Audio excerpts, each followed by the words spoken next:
This is from the Chandogya Upanishad. And I'm sure I'm going to butcher these Indian names, and I'm sorry, I'll do the best I can.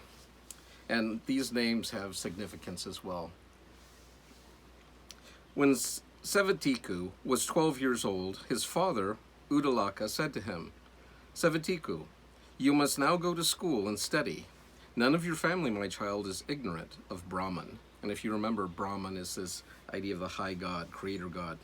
Thereupon, Savatiku went to a teacher and studied for 12 years. After committing to memory all the Vedas, he returned from home full of pride in his learning. His father, noticing the young man's conceit, said to him, Savatiku, have you asked for that knowledge by which we hear the unhearable, by which we perceive the unperceivable, and by which we know the unknowable? What is this knowledge, sir? Asked Savatiku. My child, as by knowing one lump of clay, all things of clay may be known. The difference being only a name and arising from speech, and the truth being that all are clay, as by knowing a nugget of gold, all things of gold are known. The difference being only a name and arising from speech, and the truth being that all are gold, exactly so is the knowledge, knowing which we know all. But surely, Father, those venerable teachers of mine are ignorant of this knowledge, for if they had possessed it, they would have taught it to me. Do you therefore, sir, give me that knowledge? Be it so, said Udalaka, and continued thus. As the bees make honey by gathering juices from many flowering plants and trees, and as these juices reduced to one honey do not know from what flower they came, similarly, my son, all creatures, when they are merged in that one existence, whether in dreamless sleep or in death, know nothing of their past or present state, because of the ignorance enveloping them. Know not that they are merged in him, and that from him they came. Whatever these creatures are, whether it's a lion, a tiger, or a boar, or a worm, or a gnat, or a mosquito, that they remain after they come back from dreamless sleep. All these have their self in him alone. He is the truth. He is the subtle essence of all. He is the self. And thou, Savatiku, thou art that. Please, sir, tell me more about this self. Be it so, my son. The rivers in the east flow eastward, the rivers in the west flow westward, and all enter into the sea. From sea to sea they pass, the clouds lifting them to the sky as vapor, and sending them down as rain. And as these rivers, when they are united with the sea, do not know whether they are this or that river, likewise, all those creatures that I have named, when they have come back to Brahman, know not whence they came. All those beings have their self in him alone.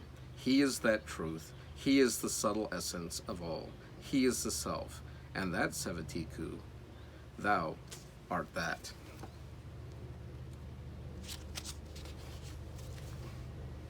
Please, sir, tell me more about the self. Be it so, my child.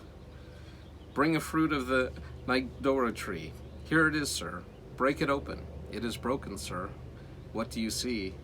Some seeds extremely small, sir. Break one of them. It is broken, sir. What do you see? Nothing, sir. The subtle essence you do not see, and in that is the whole of the Nidroga tree. Believe me, my son, that which is the subtle essence, in that have all things their existence. That is the truth, that is the self, and that, Savatiku, thou art that. Please, sir, tell me more about the self. Be it so. Put this salt in water, and come to me in the morning. Savatiku did as he was bidden. The next morning his father asked him to bring the salt which he had put in the water, but he could not, for it had dissolved. Then said Udalaka, sip the water and tell me how it tastes. It's salty, sir. In the same way, continued Udalaka, though you do not see Brahman in the body, he is indeed here. That which is the subtle essence, in that have all things their existence. That is the truth, that is the self, and that, Savatiku, thou art that. And that comes from the Upanishads. And as you can see, this is a far cry from ignorant idol worship, confusing things like stones or rivers or rocks or even idols. It's pointing how all things, whether it's the river, whether it's a rock, whether it's an animal, whether it's a tree, all of them have their essence, all of them have their source in the one. And in reality, they are that one. And that is the core and essential teaching of Hinduism. And that is the goal of enlightenment, is to have that self-realization, or that divine self-realization, that you indeed yourself are God. Any questions, comments on that? I just love that passage. I think it's powerful. It actually reminds me of certain passages from Ecclesiastes in the Old Testament, where Solomon is talking about all rivers flow to the sea, but the sea is never full. From whence the rivers came, hence they will return again. Solomon talks about that which has been is that which is, and that which has been done is that which has already been done, and there is no new thing under the sun. But you just have this constant cycling over and over again.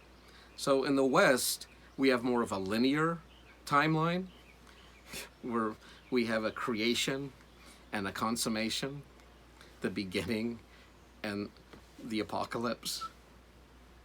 In the East, it's much more cyclical. And I'm not saying circular per se, but think of more almost like spiraling, these cosmic spirals of things do seem to repeat and come around in cycles, but they're also expanding, changing, moving. Kind of like a Jeremy Bearimy, if you've been watching The Good Place.